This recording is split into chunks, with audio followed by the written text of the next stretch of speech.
Welcome to part 9 of my guide to video game history.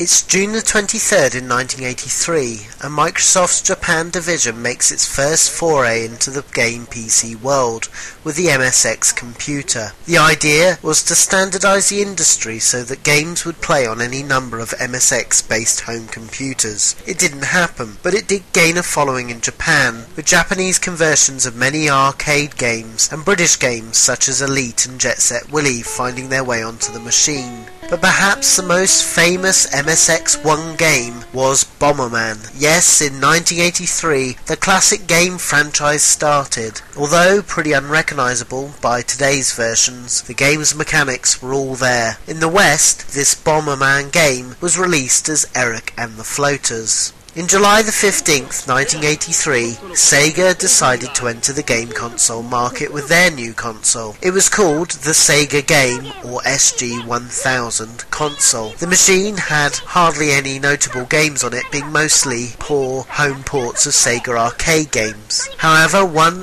notable game made in 1984 on the machine was Champion Boxing, written by a new Sega employee called Yu Suzuki, who had joined them in 1983, but more on him later. The SG-1000 machine never really stood a chance, because on the same day it came out, another machine was released that would take the world by storm. It was called the Family Computer, or Famicom for short, and it was made by Nintendo. To tell the story of this seminal console, let's quickly rewind back to 1972. Gunpei Yokoi is now helping making toys for Nintendo. Things are going well, having just released the hit smash The Love Tester toy, and he's looking for a way to expand into other fields of electronic toys. Masayuki Umeda is sent by Sharp Electronics to look to sell Nintendo solar cells for their future toys. Gunpei and Masayuki found that they were kindred spirits,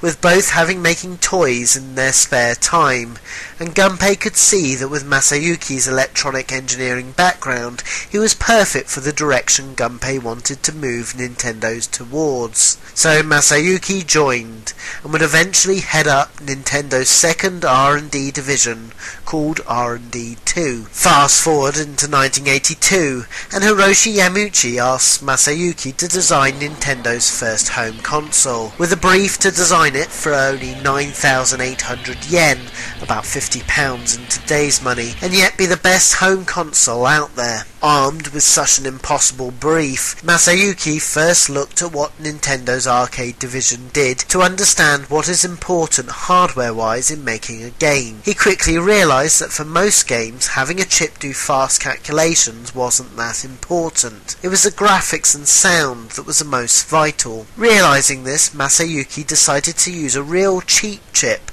very similar to the chip used in the Atari VCS, but it would support that chip with a dedicated graphics chip to do just the sprite manipulation. This concept, although commonplace in today, back then was quite revolutionary. With this two-chip design, Nintendo could make a much cheaper machine that would perform better than its rivals for games, because it was built ground up for only doing that. To make the chips cheap enough to lower the price of the game console, Nintendo had to agree to buy in bulk. Hiroshi Yamauchi agreed to buy a guaranteed 3 million chips, a huge risk and investment for Nintendo, especially when you consider Nintendo had never sold anywhere near that kind of volumes with its home Pong clone. The console was released at 14,800 yen, but still it was half the price of its competitors, and it was a wonder of design with future expandability, a wonderful game controller, and a great game playing potential. Its launch titles were reasonably accurate Nintendo arcade ports, with such games as Donkey Kong,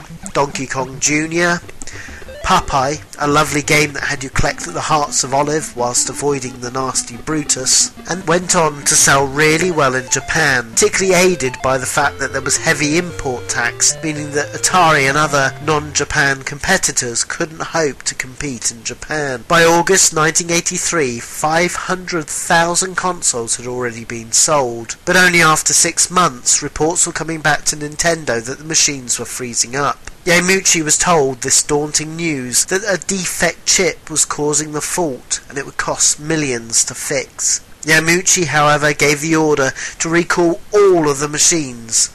This would mean not only would Nintendo lose out on the prime summer holiday sales of 1984, but also have to replace everything. Yamauchi said, however, that the loss of sales was nothing to the loss of Nintendo's name. The defect console was fixed and reissued, ready for late 1984, and Nintendo went from strength to strength, selling more and more as other machines in Japan could only look on and watch. In February 1984, Nintendo released its first game peripheral with a light gun called the Zapper, and some games that could utilise it. There was Wild Gunman, a fun game where you got to shoot cowboys, and for film buffs it's this game in Marty McFly used to shoot in the retro 80s cafe in Back to the Future 2. There was Hogan's Alley, a simple FBI training game where you got to blast cardboard targets of villains whilst avoiding fellow officers and civilians.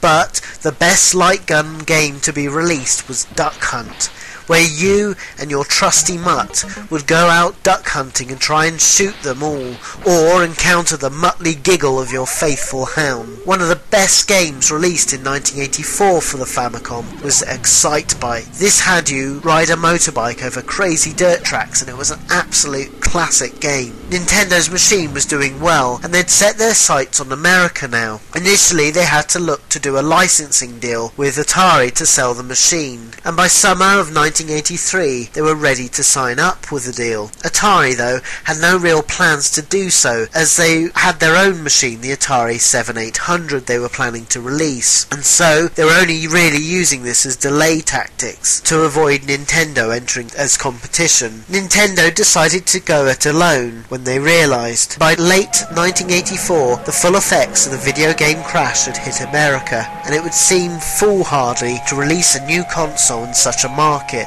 Most American stores didn't want to touch video game consoles after losing so much money. Yamauchi and Nintendo of America's CEO Minoru Arakawa, however, believed that the crash wasn't caused by people losing interest in video games, but because the market had been flooded by poor games. To combat this, they would keylock the console, which meant only official games endorsed by Nintendo could work with the console, and so each game box would also have a quality seal of approval by Nintendo to boost the customer's confidence. To combat the dislike of home consoles, Nintendo's first attempt was to turn the machine into a home computer. Called the Nintendo Advanced Video System, they gave it a boxier design, turned it grey, and gave it a keyboard and its own BASIC that you could code in, and infrared so that the controllers were wireless. The machine was released at the Winter Trade Show of '84. Although store owners were impressed with the system's graphics,